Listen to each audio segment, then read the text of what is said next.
আসসালামু আলাইকুম।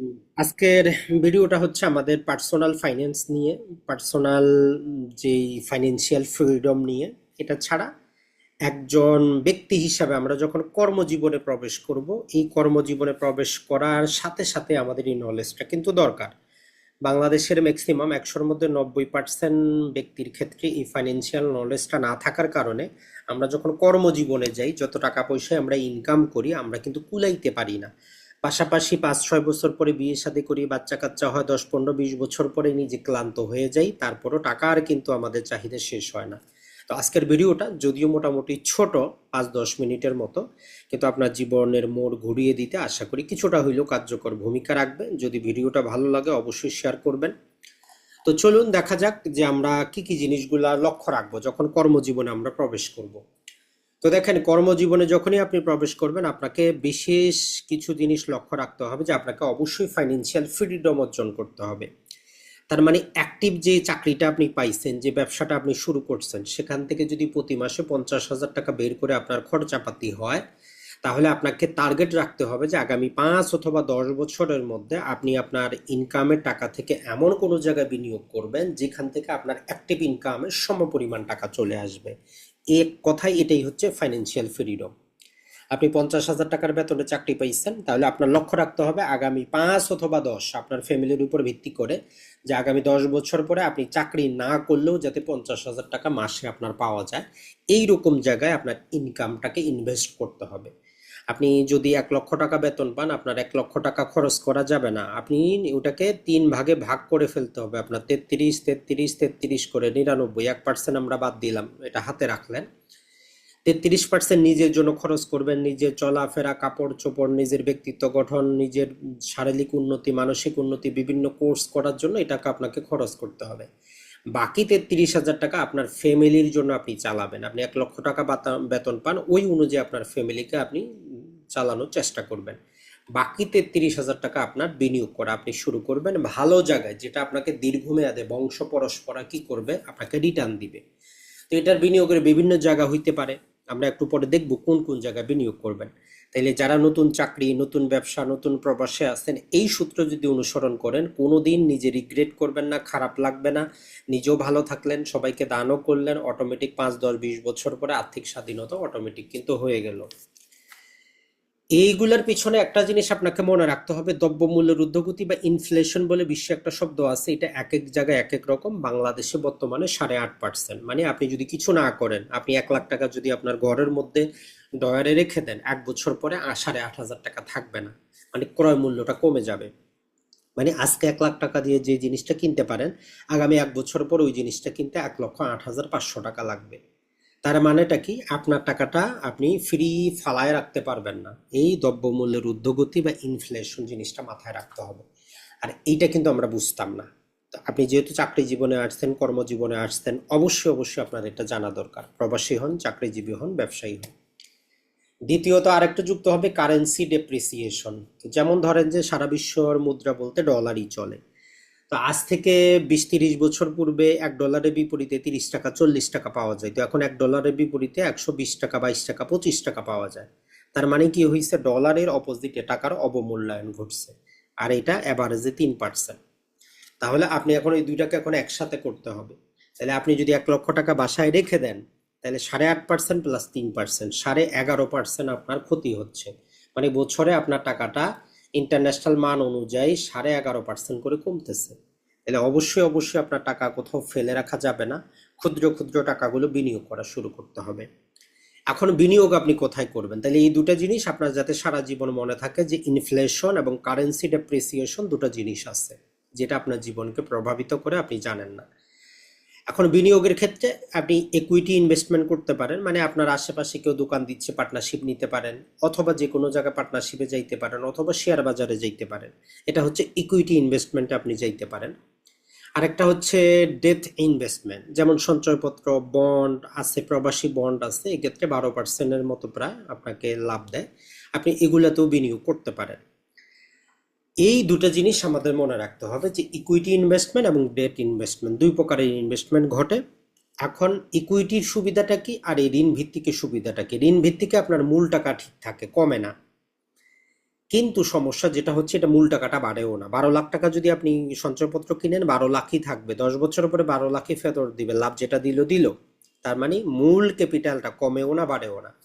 কিন্তু ইকুইটি ইনভেস্টমেন্টে যেটা হয়, আপনার মূল টাকাটা কমতেও পারে বাড়তেও পারে, 12 লাখ টাকা 5 লাখও হইতে পারে, 12 লাখ টাকা 1200 কোটি টাকাও হইতে পারে।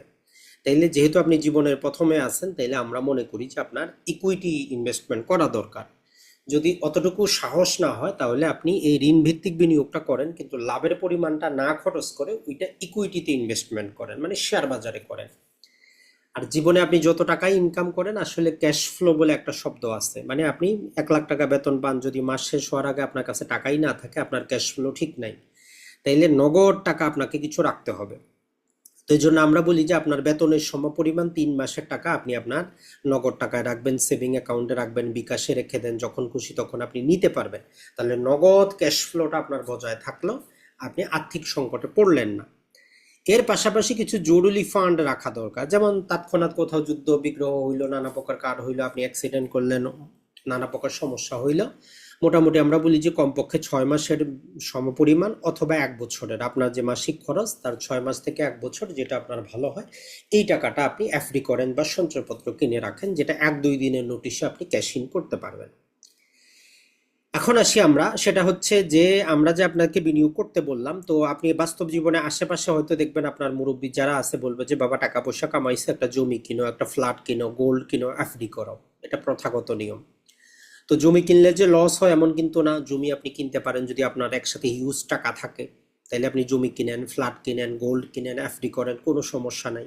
কিন্তু আপনার টাকাটাও মাসে 20-30 করে আসতেছে।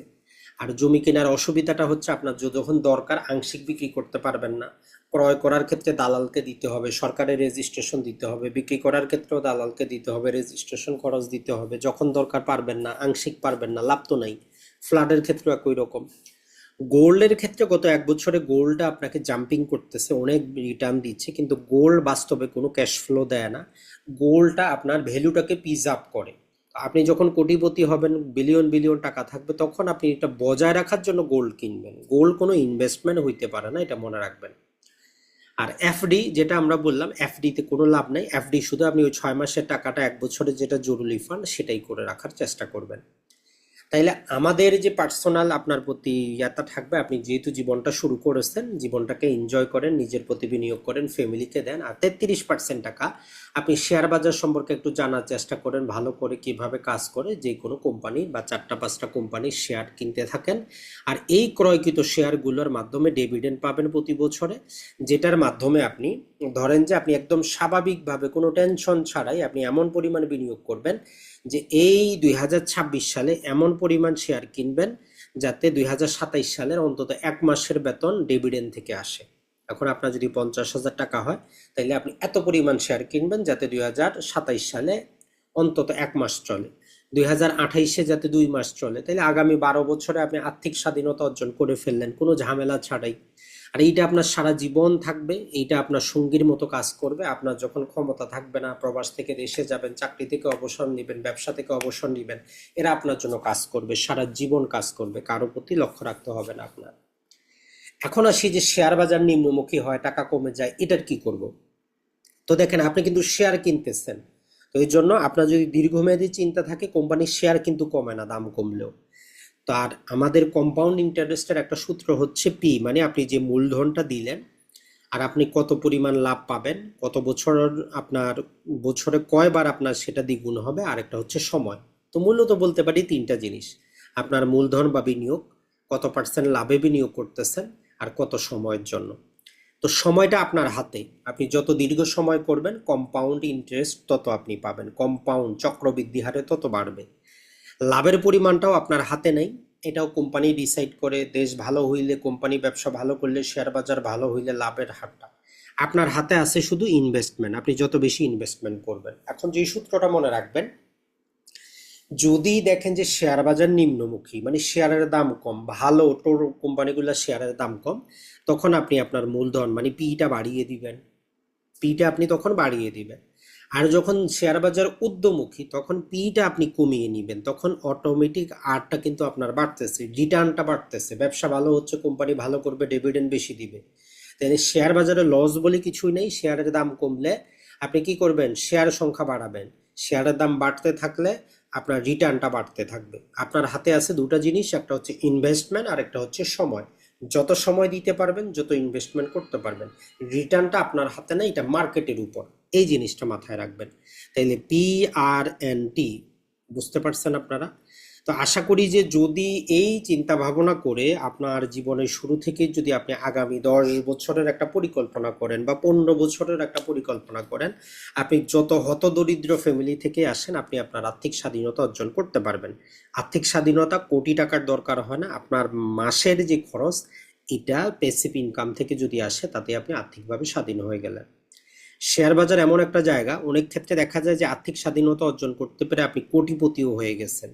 যেমন ধরেন যে আপনি যদি কোনোভাবে আগামী 10, 15, 20 বছরের শেয়ার বাজারে ধরেন যে আপনি 1 কোটি টাকা যদি কোনোভাবে ইনভেস্ট করতে পারেন, 1 কোটি টাকা আপনার লাগে না। ধরেন যে আপনি প্রথমে 5 লাখ টাকা করলেন, পরের বছর 1 লাখ টাকা করলেন, 6 লাখ হইলো, ওই 5 লাখ টাকা থেকে কিছু বাড়বে।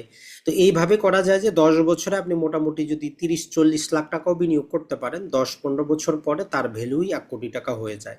যখনই একবার 1 কোটি টাকা হবে, এর পরের কোটি হইতে কিন্তু আর সময় লাগে না, কারণ ওই যে কম্পাউন্ড ইন্টারেস্ট, 1-এর পরে 2, 2-এর পরে 4, 4-এর পরে 8, 8-এর পরে 16, 16-এর পরে 32, সময় কিন্তু একই। এই জিনিসটা একটু বোঝার চেষ্টা করবেন।